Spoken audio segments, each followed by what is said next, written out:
Perspective, point of view, mindset, opinion. It's a version of each other. My name's Alex Hagan. I come from country Western Australia. I have a rich history in the sport of rowing and have done it for more than 17 years. I accidentally didn't put my basketball team in on time those 17 years ago, and that happened to shape those next 17 years. Rowing is a tough sport and a unique one at that. You're faced with many opinions and hurdles along the way. A positive outlook on life has always been an asset to me. I've been always there to help people along the way and been the one that has to help those in need. I'm going to share with you a few of my experiences that have helped shape my perspective on life and being positive. In 2012, this was a year of many of my first ofs. It was my first senior team, which also happened to be my first Olympic Games, London 2012.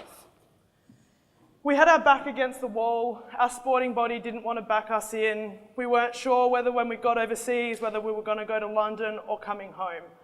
But I loved every part of it. It helped shape who I am, and it was my first experience into a senior team. Something I learned in my early years was controlling the controllables. It was a huge thing when you're faced on a senior level, when your sporting body doesn't back you in, when you don't know whether you're going to be in a crew or not. I sit there and I'm like, what I can control is what I can control. Everything else becomes obsolete. It's something that I now, sitting on the other side of the boat, being a coach and a mentor, sit there sharing with people like beautiful Phoebe who introduced me. Come 2013, this was something that I'll never something that I'll never forget. Not easy to remember. So in 2013, I was both a senior athlete and an under 23. Being both categories, I was in Lucerne for some part of the year and then racing internationally for the senior level elsewhere in the country, elsewhere in the world. I had sat there and I had conversations with myself at the Under 23 World Championships. I was crapping myself. I was so nervous. I sat there having a conversation with myself. Alex, you've been on the Olympic stage before and you're sitting here at an Under 23 event, at an underage event, more nervous than you were at the London Games.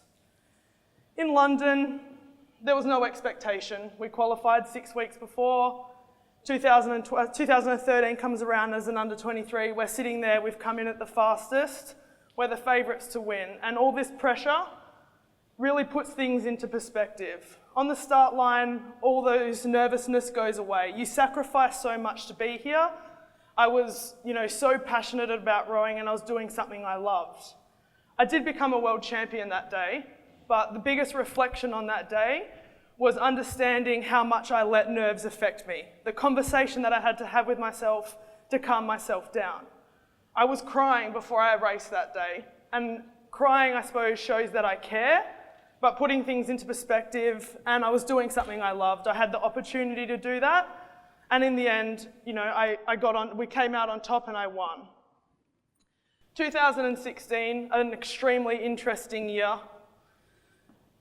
We originally didn't qualify, so we went to the same regatta we did in 2012, where we ended up getting a ticket to the Olympic Games. 2016 wasn't the same story, it was a ticket home. You don't plan for the worst, you expect the best, but a hurdle was thrown our way. I was the face of the interview after not making it, and you sit there trying not to cry, everything's been kind of ripped away from you. But I was the reserve that year, the non-travelling reserve. So I had a job to do and I put things into perspective and got on with the job. There was talk that year about the Russians and the taking of drugs and cheating and those kinds of things. And I thought there was no chance of anything happening. Time went on. We were sitting 9 days before the opening ceremony of the Olympic Games. We got told to dial in to a phone call with our CEO.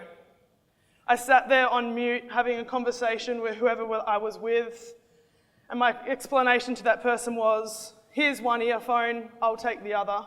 there's a really small chance we're going to the Olympic Games. It won't happen, we don't have a boat, everyone's in a different state, and the Olympic Games starts in 9 days and we're sitting here in Melbourne.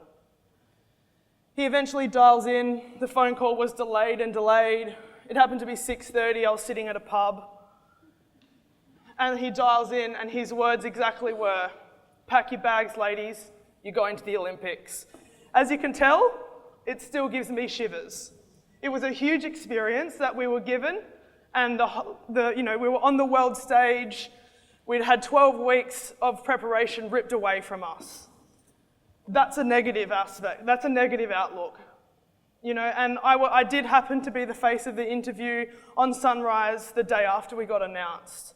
And there was no negativity in that interview at all. Australia absolutely loves an underdog. And yes, when you're faced, on the media and I'm being positive, there's always those negative people that try and tear you down. And I'm not afraid of those challenges, but we were sitting there with a huge opportunity, a massive opportunity. And there was no use being angry at the fact that, there was 12 weeks of preparation that we could have done something with, or, you're angry at the Russians or whatever it is. We had a huge opportunity. We landed in Rio as the opening ceremony was happening. We got to stay in the village. There was so many things within that experience that are life lessons for me. I could have been so negative about that experience and been angry, but there I was being the teammate trying to get everyone up. Within those 9 days, we had to get girls from all over the country into Melbourne. We had to find a boat to train in. Our coach had moved to the UK. So there was a million moving parts, but at the same time, it shaped exactly who I am today. My experiences, I would never change. Ideally, yes, I'd go onto the Olympic stage with an ideal preparation, but in the world of sport, whoever does have an ideal preparation. There's injury, there's sickness, there's illness, there's all those kinds of things. A positive outlook on life not only affects me, but it rubs off on others around you. You have an opportunity to leave a footprint that is remembered and respected. Thank you very much for listening today.